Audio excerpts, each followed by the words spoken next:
Jonathan Morrison. Les aventures de Pinocchio à Abidjan. Jonathan envoie un message aux Ivoiriens pour plus de détails après le générique.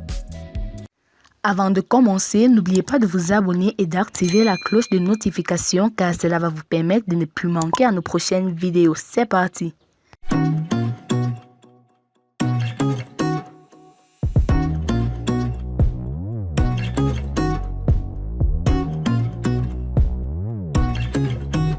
Nul besoin d'être prophète pour avoir vu venir, quelques semaines plus tôt, le report du Chin Chin 2022 annoncé en trompette par le jeune Jonathan Morrison.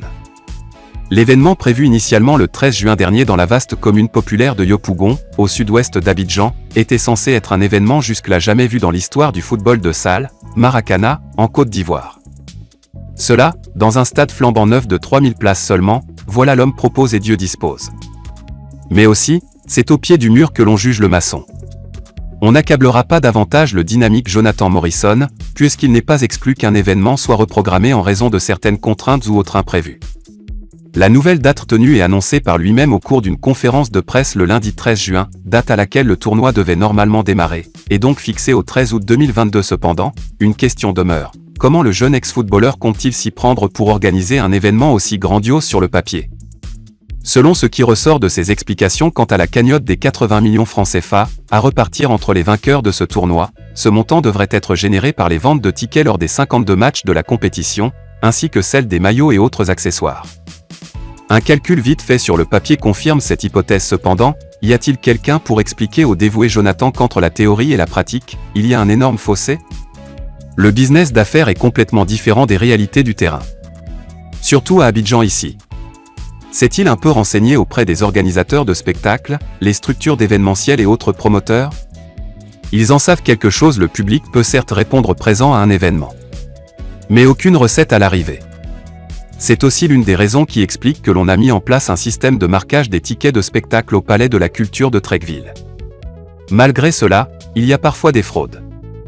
En dehors de cette éventualité, qu'est-ce qui fait croire aux organisateurs du Chin Chin que le stade sera toujours rempli sur l'ensemble des rencontres? Le temps sera-t-il toujours clément, permettant au public de sortir nombreux? Il y a tellement de paramètres, il est bien d'être optimiste, d'être positif. Cela n'empêche pas pour autant la prudence ou la prise en compte de certaines garanties, sur un événement aussi important que celui-ci. Le fait de compter sur la population ivoirienne est un argument qui paraît bien léger. Quel sponsor prendrait le risque de se lancer dans une telle aventure, avec pour garantie une clause du contrat, stipulant par exemple que les deux parties comptent sur le soutien de la jeunesse ivoirienne, pour rentabiliser?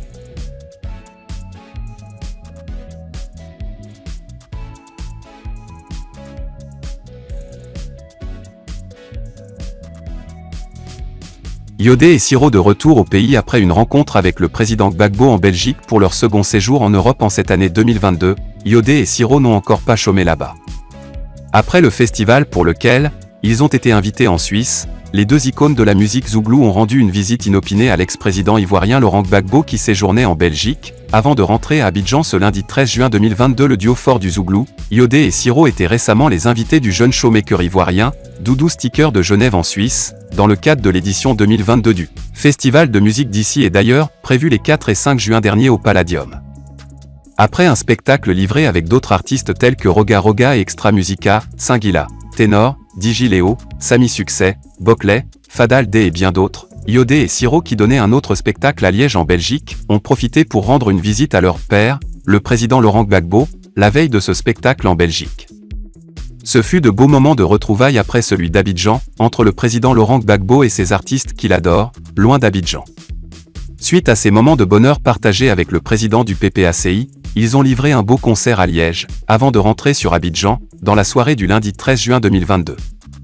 Dès leur retour au pays, le duo Yes a repris immédiatement le travail avec un casting pour leur rendez-vous de chaque mercredi sur Facebook et Instagram intitulé Le Petit Live. Rendez-vous donc ce mercredi 15 juin 2022 à partir de 18h en direct sur différents réseaux sociaux, pour vivre cela en direct.